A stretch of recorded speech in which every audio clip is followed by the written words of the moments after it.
Occupez-vous en vous-même. Nous n'avions pas le choix. Ce sont les seuls mots que ma mère a pris la peine de me laisser après avoir abandonné tout ce que nous avions construit ensemble pendant 22 ans. Je suis resté là, dans l'allée fissurée de Sacramento, en Californie, à regarder les boîtes en carton qui contenaient toute ma vie, et à regarder des étrangers regarder à travers ce qui était la fenêtre de ma chambre. Je m'appelle Danielle Price et j'ai 22 ans.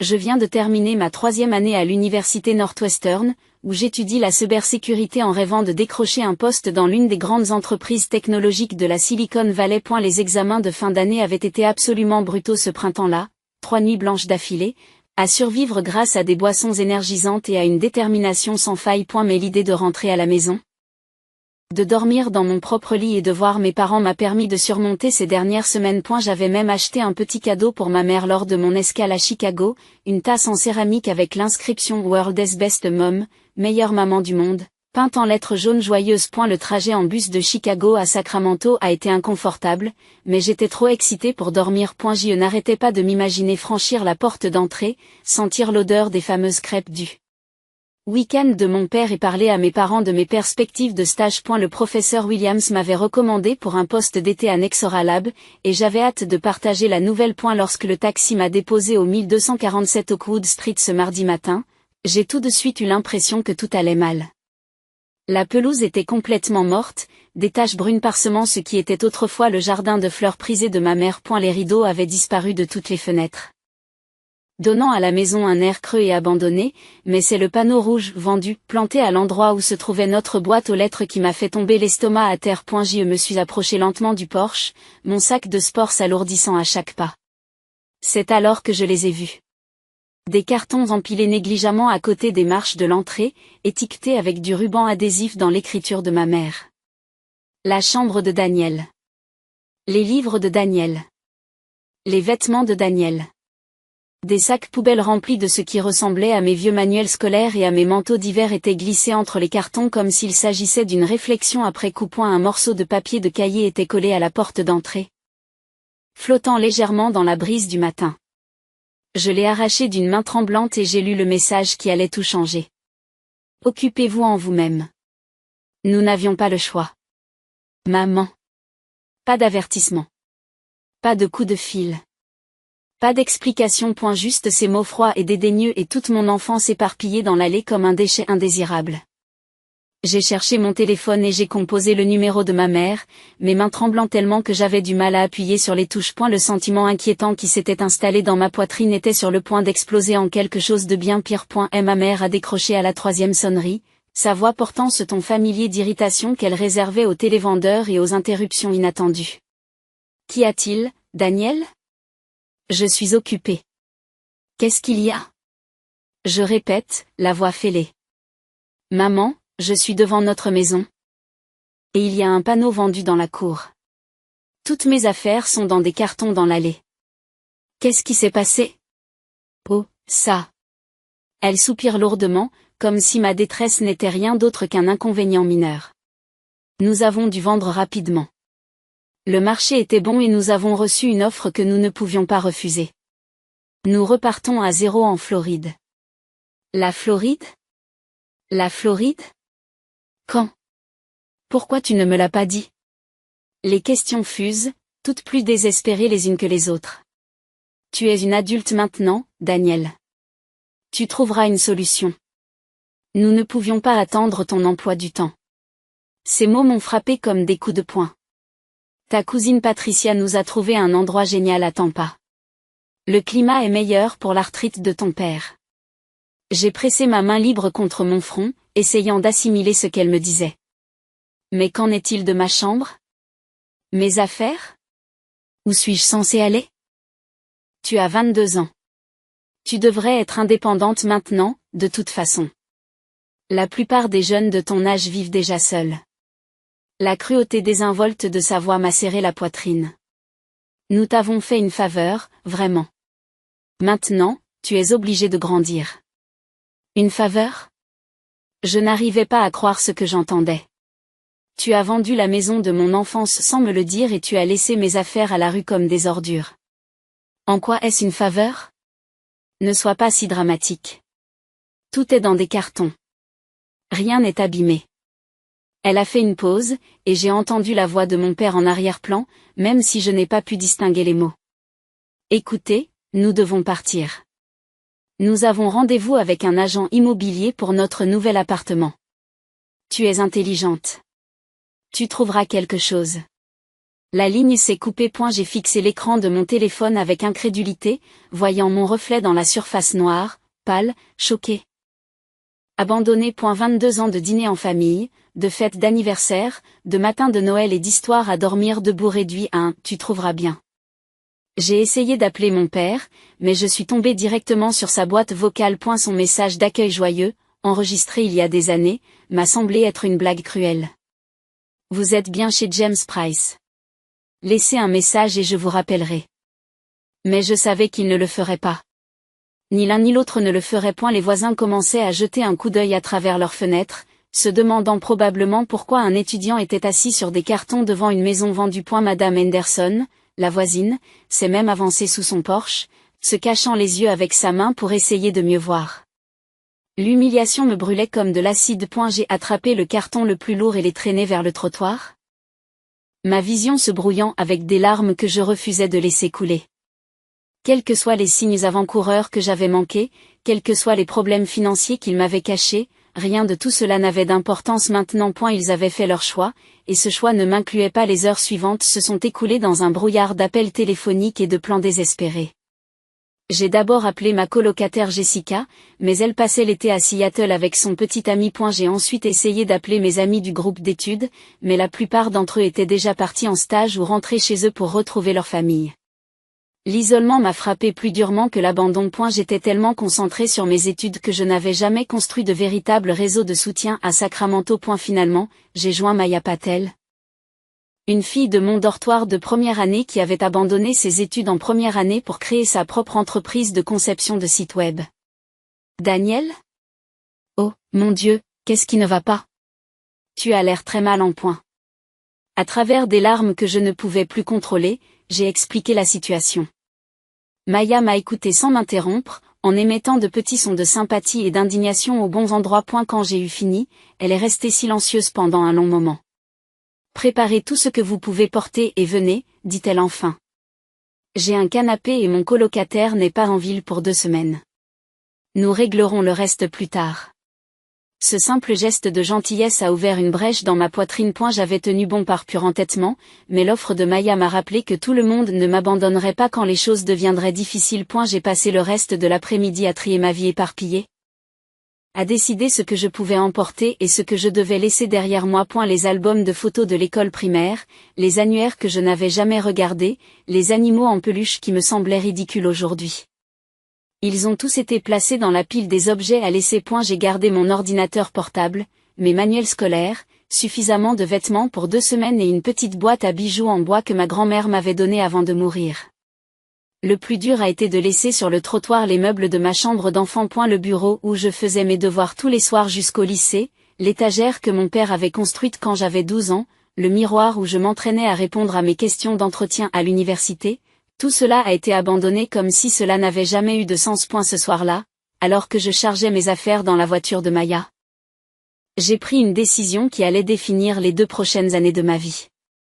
J'ai sorti mon téléphone et j'ai systématiquement bloqué tous les numéros liés à mes parents. Le portable de ma mère, le téléphone professionnel de mon père, même ma tante Carole qui aurait pu essayer de jouer les médiateurs. Puis j'ai effacé toutes leurs coordonnées, ne laissant aucune trace des personnes qui m'avaient élevé pendant 22 ans, pour ensuite se débarrasser de moi comme d'une responsabilité indésirable. Tu es sûr de ce que tu fais? Demanda Maya en me regardant effacer le dernier numéro. Ils ont fait leur choix, ai-je dit, me surprenant moi-même de la fermeté de ma voix. Maintenant, c'est à moi de faire le mien. Mais même en prononçant ces mots, je n'arrivais pas à me débarrasser du sentiment que ce n'était pas vraiment la fin. Quelque chose dans la façon dont ma mère m'avait rejeté avec tant de désinvolture, comme si j'étais un problème qu'elle avait enfin résolu, me disait que cette histoire n'était pas terminée. Les gens qui abandonnent leurs responsabilités reviennent généralement en rampant quand ils ont besoin de quelque chose, et quand ce jour viendra, je serai prête pour eux. Vivre avec Maya était censé être temporaire, Mais le temporaire s'est étiré sur 3 mois alors que je me démenais pour reconstruire ma vie à partir de rien. J'ai trouvé un emploi à temps partiel dans un café local tout en terminant mes cours d'été en ligne, en dormant sur le canapé de Maya et en essayant de faire semblant que le fait de me réveiller sans abri n'avait pas complètement fait dérailler mon avenir soigneusement planifié. Le pire n'était pas l'inconfort physique, ni même la pression financière. C'était la question constante et lancinante de savoir pourquoi. Quel genre de parents vendent leur maison et déménagent à l'autre bout du pays sans le dire à leur enfant? Quel genre d'urgence vous oblige à abandonner votre fille sans rien d'autre qu'une note adhésive et quelques boîtes en carton? Je me suis jetée dans le travail et l'école avec une intensité qui a inquiété Maya. Tu vas t'épuiser, m'a-t-elle prévenu un soir, alors que j'étais penchée sur mon ordinateur portable à 2 heures du matin, travaillant à la fois sur un projet de cybersécurité et sur une présentation pour le programme de formation du gérant de mon café. Je ne peux pas me permettre de m'épuiser, ai-je répondu sans lever les yeux. J'ai tout perdu une fois. Je ne veux pas que cela se reproduise. Maya s'est assise à côté de moi sur le canapé, l'air grave. As-tu pensé qu'ils avaient peut-être une bonne raison? Je ne les défends pas, mais les parents n'ont pas l'habitude de s'arrêter comme ça. Il n'y a pas de bonne raison pour ce qu'ils ont fait. S'ils avaient vraiment des problèmes, ils auraient pu appeler. Ils auraient pu s'expliquer. Ils auraient pu me donner plus de 12 heures de préavis pour réfléchir à ma vie. Mais les mots de Maya sont restés gravés dans ma mémoire. Au cours des semaines suivantes, je me suis retrouvée à faire des recherches sur mes parents en ligne pendant mes pauses au travail. James et Patricia Price n'avaient aucune présence sur les médias sociaux, aucun dossier public en Floride que j'ai pu trouver, aucune trace de leur nouvelle vie qui aurait pu me donner des réponses. C'est Brandon, mon collègue de café, qui a accidentellement fourni le premier indice. Il parcourait Facebook pendant notre pause déjeuner lorsqu'il a levé les yeux, l'air confus. « Et, tu n'as pas dit que tes parents avaient déménagé en Floride? » « Oui, mais pourquoi ?» Il a tourné son téléphone vers moi, montrant une photo de groupe de quelque chose appelé Sacramento Community Board Meeting, réunion du conseil communautaire de Sacramento. Au dernier rang, à peine visible mais indubitablement mon père, se tenait James Price. Et la photo était datée de 3 jours avant que je ne rentre à la maison pour trouver l'affiche vendue. Mes mains ont commencé à trembler. C'est impossible. Ils m'ont dit qu'ils avaient déjà déménagé. Brandon zoome sur l'image. C'est bien ton père, non? Les mêmes lunettes, la même chevelure fuyante que tu m'as montrée sur ces photos. J'ai regardé la photo jusqu'à ce que mes yeux brûlent. Mon père était à Sacramento 3 jours avant que je ne rentre à la maison. 3 jours avant que je ne retrouve ma vie dans des cartons, ce qui signifiait qu'ils n'avaient pas été forcés de vendre rapidement. Ils avaient tout planifié. Ils avaient participé à des réunions communautaires, probablement discuté de leur déménagement avec les voisins, peut-être même célébré leur habile évasion de la responsabilité parentale. Il faut que je passe un coup de fil, dis-je à Brandon, en prenant mon sac à main et en me dirigeant vers l'allée derrière le café. J'ai débloqué le numéro de ma mère et j'ai composé le numéro, mon cœur battant contre mes côtes. Elle a répondu à la 2e sonnerie, d'une voix prudente mais pas surprise. Daniel, tout va bien? Tu m'as menti. Les mots sont sortis plats et froids. Tu étais encore à Sacramento quand je suis rentrée. Papa était à une réunion de la communauté 3 jours avant que tu ne m'abandonnes. Le silence s'est étendu entre nous pendant plusieurs battements de cœur. Quand elle a enfin parlé, sa voix avait perdu tout semblant d'inquiétude. Et alors? Quelle différence cela fait-il? Le résultat est le même. La différence, c'est que tu as eu le temps de planifier, le temps de m'appeler, le temps d'organiser quelque chose de mieux que de me laisser sans abri avec une note autocollante. Ma voix s'élevait. Mais je m'en moquais. Tu as choisi de faire les choses de cette façon. Tu voulais m'abandonner sans avoir à gérer ma réaction. Oh, pour l'amour du ciel, Daniel, tu es ridicule. Nous savions que tu trouverais quelque chose. Tu as toujours été pleine de ressources. Son ton dédaigneux m'a fait bouillir le sang. D'ailleurs, ça marche très bien, n'est-ce pas? Tu es indépendante maintenant, comme nous l'avons toujours voulu. Indépendante? J'ai ri, mais il n'y avait pas d'humour là-dedans. Tu penses que faire de ta fille une sans-abri, c'est être un bon parent? Nous n'avons pas fait de toi une sans-abri. Nous t'avons donné l'occasion de voler de tes propres ailes au lieu de courir vers papa et maman chaque fois que les choses devenaient difficiles. Sa voix avait ce ton condescendant familier que je me rappelais des disputes de mon enfance. Tu devrais nous remercier. Vous remercier? La rage qui montait depuis des mois a enfin trouvé sa voie. Pourquoi? Pour m'avoir appris que les gens qui sont censés m'aimer le plus m'abandonnent sans crier gare? De m'avoir montré que la famille ne signifie rien quand elle devient gênante? Tu dramatises. Nous t'avons élevé pendant 22 ans. Nous avons payé ton éducation, mis un toit sur ta tête, t'avons nourri et habillé. Nous ne te devions plus rien après cela. Chaque mot m'a fait l'effet d'une gifle.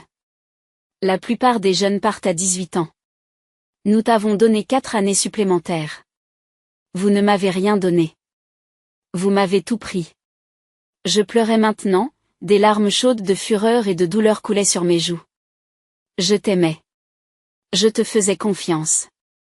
Je suis rentrée à la maison excitée de te voir et tu m'as jeté comme un déchet. Peut-être que cela t'apprendra à ne pas être aussi dépendante des autres. Sa voix devenait plus aiguë, plus irritée. Le monde ne te doit rien, Daniel. Plus tôt tu l'apprendras, mieux tu te porteras. La cruauté désinvolte de son ton a brisé quelque chose en moi. Tu as raison, ai-je dit à voix basse. Le monde ne me doit rien, et toi non plus. Ce qui veut dire que je ne te dois rien non plus. Qu'est-ce que ça veut dire? Ça veut dire que j'en ai fini. Avec toi, avec papa, avec le fait de prétendre que nous sommes une famille. Tu veux que je sois indépendante? Félicitations. Tu as créé quelqu'un qui n'a pas du tout besoin de toi. J'ai pris une respiration tremblante. Ne m'appelle plus.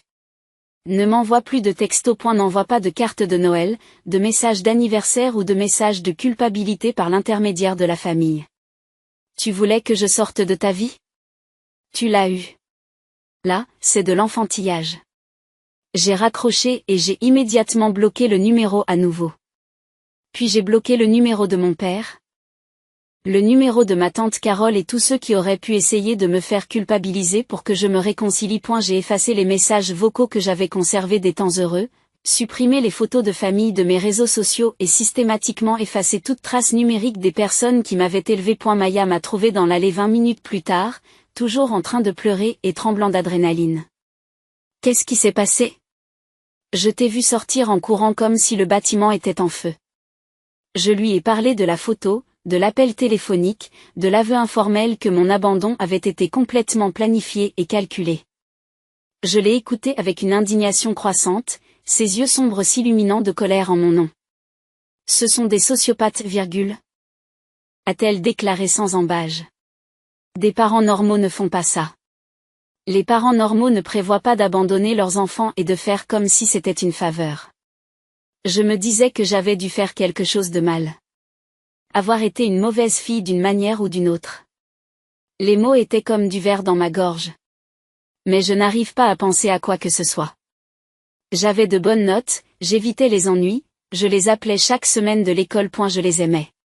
Et c'est exactement pour ça que ce n'est pas ta faute, dit Maya en me serrant fort dans ses bras. Tu étais une bonne fille pour de mauvais parents. Certaines personnes ne devraient pas avoir d'enfants. Alors que nous rentrions dans le café, j'ai senti quelque chose changer en moi. La partie de moi qui espérait une réconciliation, la partie qui cherchait des excuses à leur comportement, est finalement morte. Ils m'avaient montré exactement qui ils étaient. Et j'étais enfin prête à les croire. Et la révélation de l'abandon calculé de mes parents a déclenché quelque chose de dangereux en moi, une détermination froide et concentrée qui a surpris même Maya. Au lieu de m'apitoyer sur mon sort, j'ai canalisé ma rage dans l'action. J'ai postulé à toutes les bourses, subventions et programmes d'alternance que j'ai pu trouver. J'ai fait des heures supplémentaires au café et j'ai commencé à travailler en freelance comme consultante en cybersécurité pour des petites entreprises. En août, j'avais économisé suffisamment d'argent pour m'acheter un studio près du campus. Il était minuscule, à peine plus grand qu'un dressing, mais il était à moi. Personne ne pouvait le vendre sous mes pieds ou me laisser avec rien d'autre qu'une note d'adieu autocollante. Maya m'a aidé à déplacer mes quelques affaires. Pour la plupart les mêmes que celles que j'avais récupérées dans les cartons quelques mois plus tôt. Tu es sûr de ne pas vouloir attendre et trouver quelque chose de plus grand, me demande-t-elle en regardant l'espace exigu d'un air dubitatif. C'est parfait, dis-je en posant mon ordinateur portable sur le bureau d'occasion que j'ai acheté pour $50. C'est exactement ce dont j'ai besoin. Ce dont j'avais besoin, c'était d'une autosuffisance totale. Je me suis replongé dans mes études avec une concentration renouvelée, attaquant mes cours de cybersécurité comme si ma vie en dépendait. Car d'une certaine manière, c'était le cas. Chaque compétence que j'ai acquise, chaque certification que j'ai obtenue, chaque relation professionnelle que j'ai nouée était une nouvelle couche d'armure qui m'empêchait d'être à nouveau vulnérable. Le professeur Williams a immédiatement remarqué le changement dans mon travail. Daniel ? Votre dernier projet sur les tests d'intrusion dans les réseaux est un travail de niveau universitaire, m'a-t-il dit un jour après la classe. Avez-vous envisagé d'accélérer l'obtention de votre diplôme ? En fait, j'y avais songé. En combien de temps pourrais-je terminer ? Si vous prenez des cours d'été et que vous surchargez votre emploi du temps, vous pourriez obtenir votre diplôme avec une année d'avance.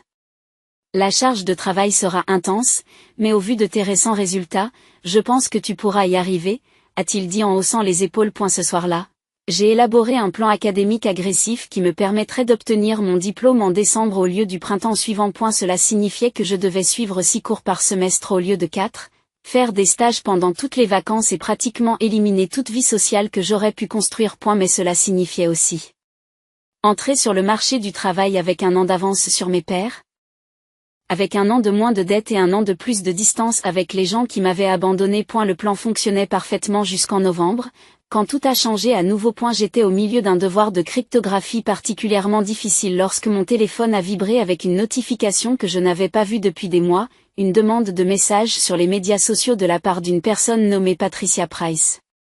Ma mère m'avait retrouvé.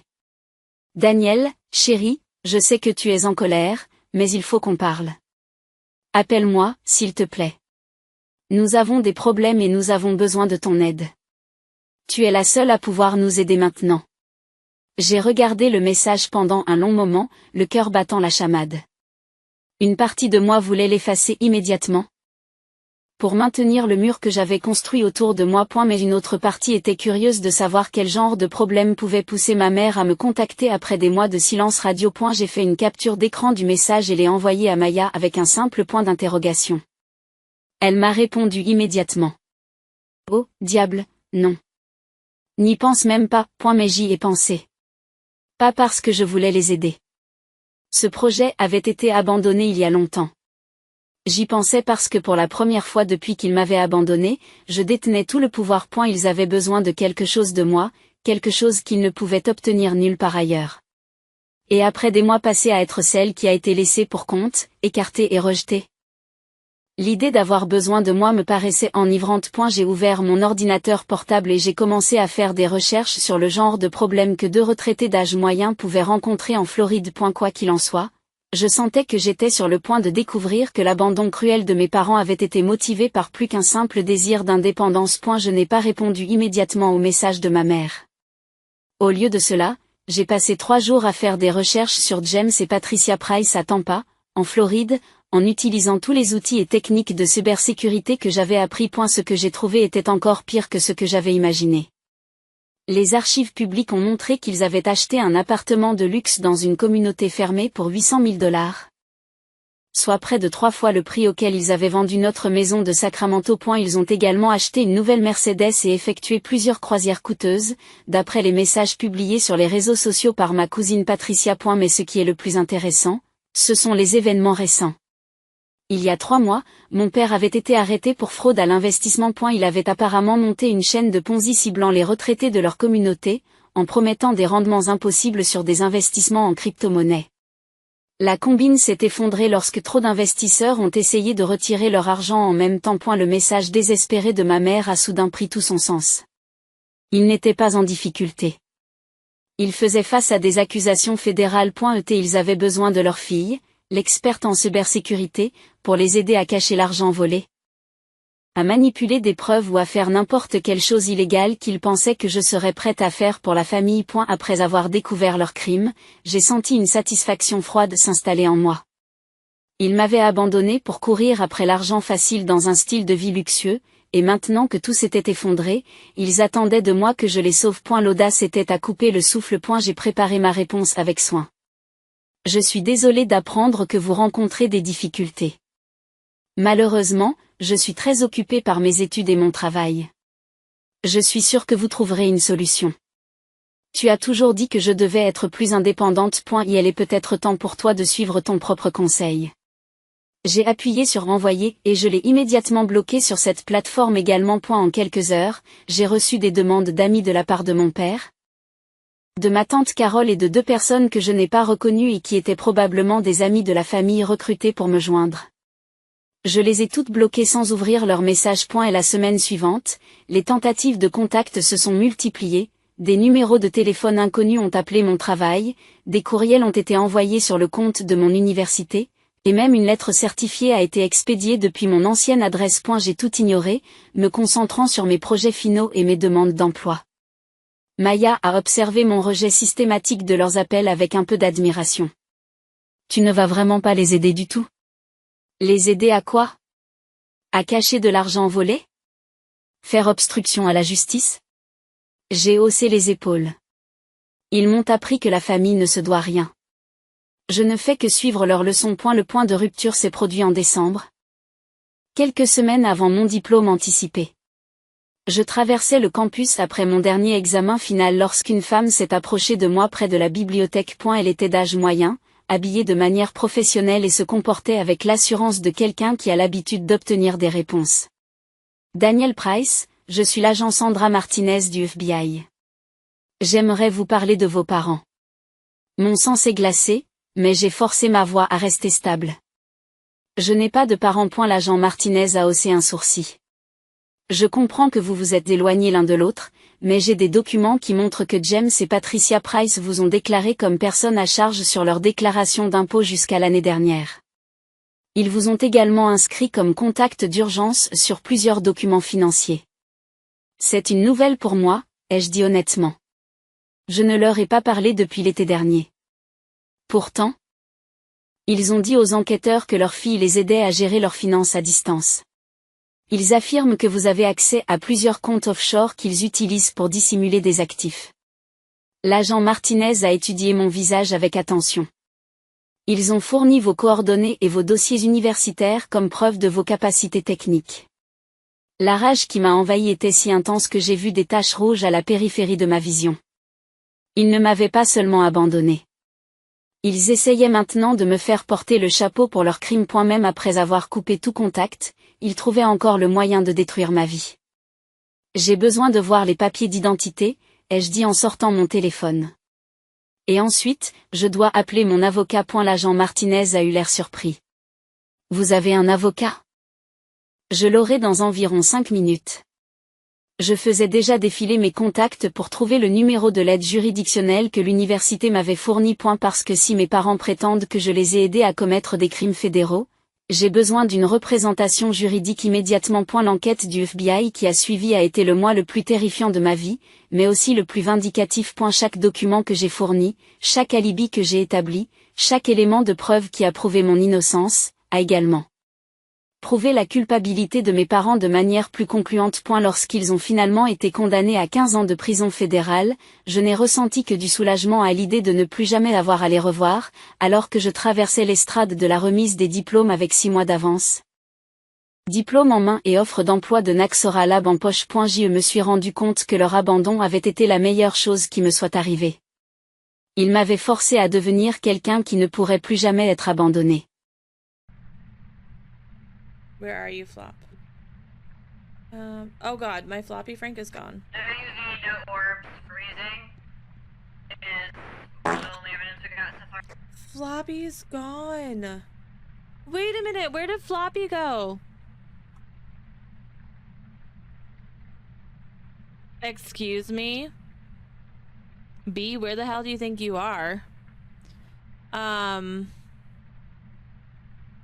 This is rude. This is rude. Where is it? Oh my gosh, guys, he's gone. He's gone! I'm begging. Where is he? That's not you? That's not you? You guys are gonna watch me full-blown panic on stream right now because what do you mean? What does it mean? What does it mean? Oh, oh my Lanta, please, baby, come back. He's gone, y'all. I have no idea where he went to. He is like not on my computer anymore, and I'm low-key panicking. Is it this one? Are you my settings? No, that's not right. I'm panicking. Guys, I am full-blown panicking right now.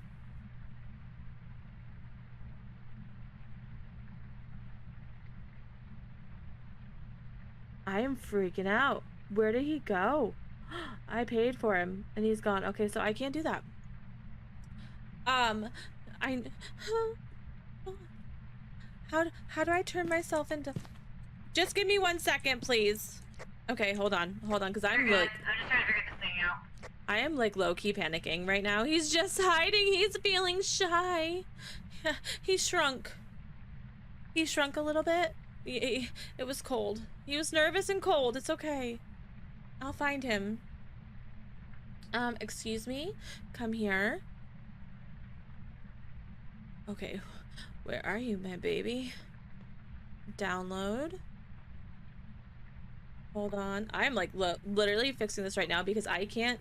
We're not starting a hype train again. I can't do hype trains anymore, guys. I don't think I can do them this week. I'm sorry. I really don't think I can. I know that sounds crazy, but I really don't think I can do them. Okay, closed mouse open. Replace image. I don't know why this is happening. Let's do all. Excuse me. Downloads. Where are you? Maybe I won't be able to fix it right now because it's literally saying it does not exist, even though I just re-downloaded it again.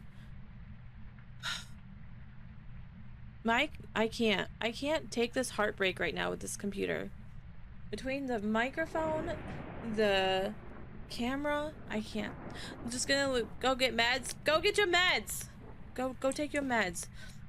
Okay, I'm back. I was trying to fix Floppy, but I can't fix him. I don't know why it's not working.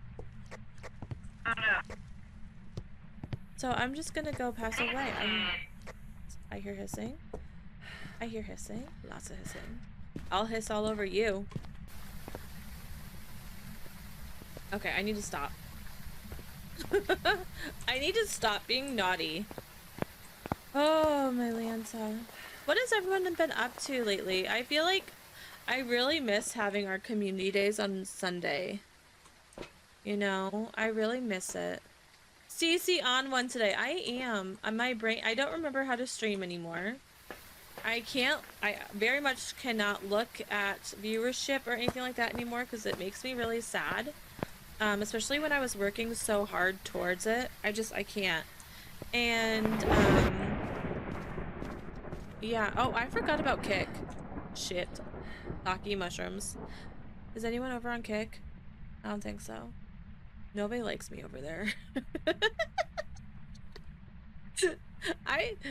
Yeah, nobody likes me over there. Okay, anyway, that's fine. It's fine over there. Okay, back over.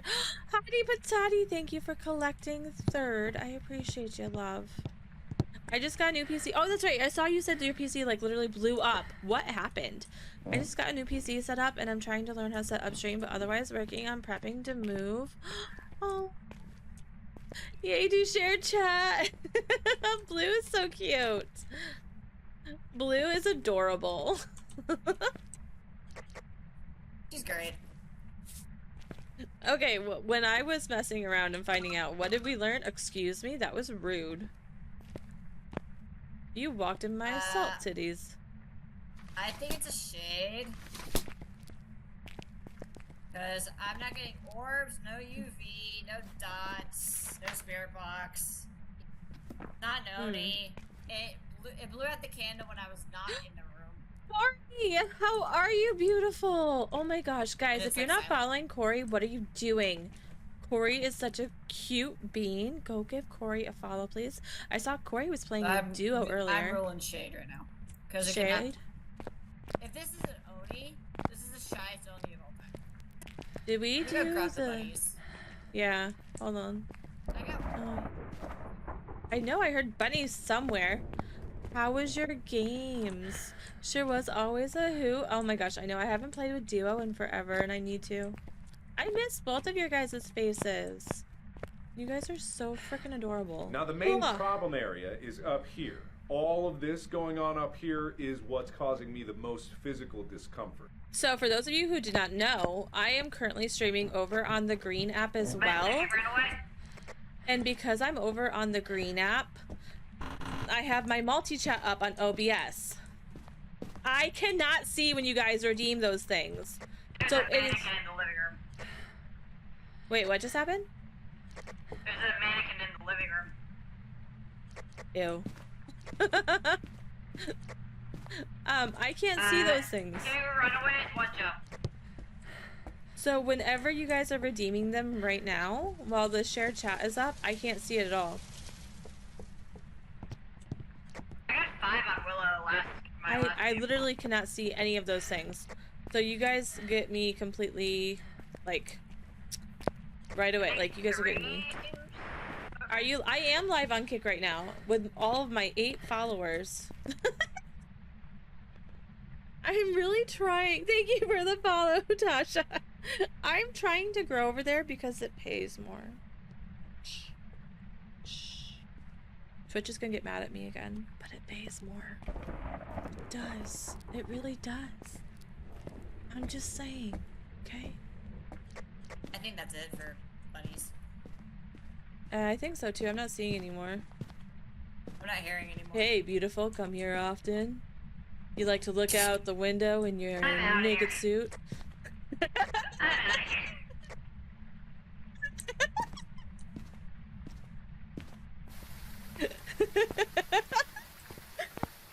Oh, Shade. We're going to Shade because it's not doing anything while we're in the house. Ready? You ready, Freddy Eddie? I hope this is a shade. I'm not stupid. You're not stupid. No, no, no. Not at all. Oh my. No. No. See? Welcome back. There's some jobs ready for you. See? Not stupid at all. You did great. And then we'll get some monies, and then we'll go to other maps. Have you seen how broken Grafton is?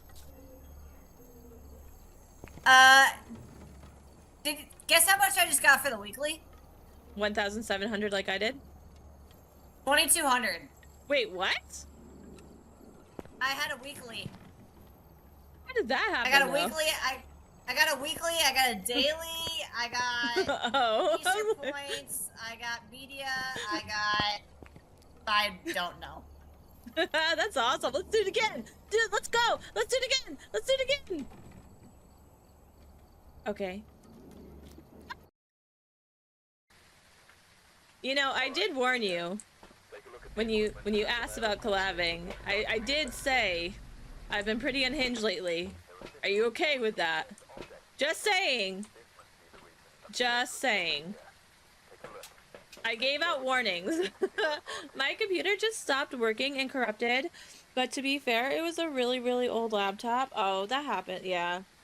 Oh, Fuzzy, I didn't even tell you because you weren't here. So, okay, so I've been trying to do like a lot of things like offline lately, right? So like I'm trying to like edit videos and I'm trying to do things, and I went to go plug in my laptop. Like I went to go plug it in, and the second I put it in, it caught on fire. Like I plugged it into the wall, and then I was holding the computer like this, and then I went, and it went, and there was fire, and then the laptop actually burned. So like around the whole, oh shit, Taki mushrooms. I just realized the hand motions I just made.